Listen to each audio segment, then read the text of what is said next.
Yate she'e v'nesabigayin she. Tetrin inishla, na ke bashistrin, midas gizli dashache, na ke dashanale. Hi everybody, my name is Vanessa Vigay. I am currently a senior at Ats'ìì College in the Bachelor's Program of Public Health. So my research title for my indigenous research is called Ats'ìì, bitoo, hazhó'ó, chooyooł'įį, grandparents, lifestyle changes, and the onset of diabetes. So the story I correlated with my research project is called Why Didn't the Navajo Twin Boys Kill Poverty? So this story is about the twin boys who went to go visit their father, who was the sun.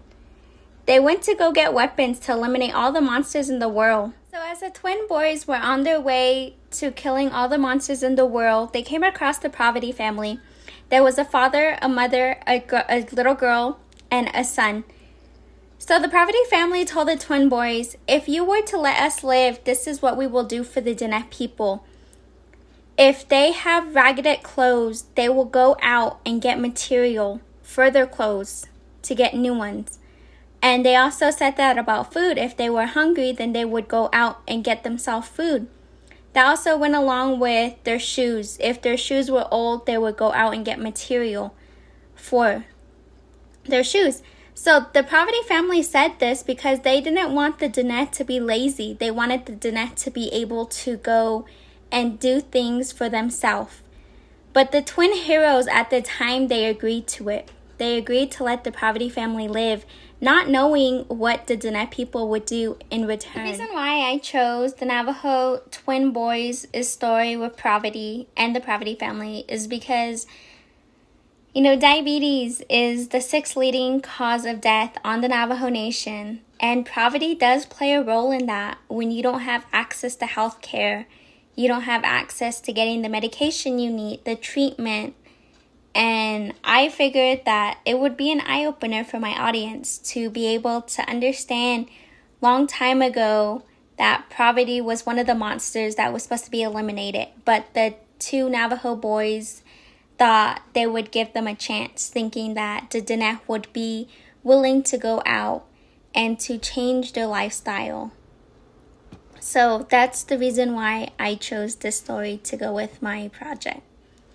So my research question is, how does a traditional lifestyle prevent an individual from getting diagnosed with diabetes? First, I needed to examine, is there a relationship between Navajo grandparents' traditional lifestyle with modern-day diabetes? What is diabetes? Diabetes is a condition in which the body does not produce enough insulin on its own. A majority of the food we eat is supposed to turn into glucose or sugar for our body to use as energy. For some people with type 2 diabetes, diet and exercise are enough to keep the disease under control. For people who are on insulin, take daily medications. And diabetes is a serious health condition on the Navajo Nation. There are approximately 300,000 enrolled tribal members. And diabetes is the 6th leading cause of death among American Indian and Alaskan Natives. There are limited studies conducted on the Navajo Nation regarding diabetes and cultural teachings. This study is needed to better understand the traditional lifestyles of our Navajo elders and how they've been impacted by diabetes. This study will bring light to our Navajo grandparents' story and their knowledge pertaining to diabetes. This research is important to me because growing up, I come from a family of diabetics. I have family members who do not take their medications and they do not exercise daily. This recently past June, I lost my grandfather to COVID-19. And I do think that his diabetes did play a role in us losing him. So that's why this research is important to me. So for my research agenda, I will be conducting in-person surveys and talking circles within communities of Lukajuge, Round Rock, and Saley/Wheatvilles. So for my survey and my talking circle, I do have inclusion criteria, which are you must be 45 years and older, must have a knowledge in the traditional lifestyle such as sheep herding, rug weaving, and then you also must be willing to work with a translator if you are fluent in Navajo. And then you also have to be diagnosed with diabetes. So if you meet all of those criterias, I will be doing in-person surveys. So with the in-person survey, it will give me the opportunity to work one-on-one with you to understand what are your beliefs on diabetes.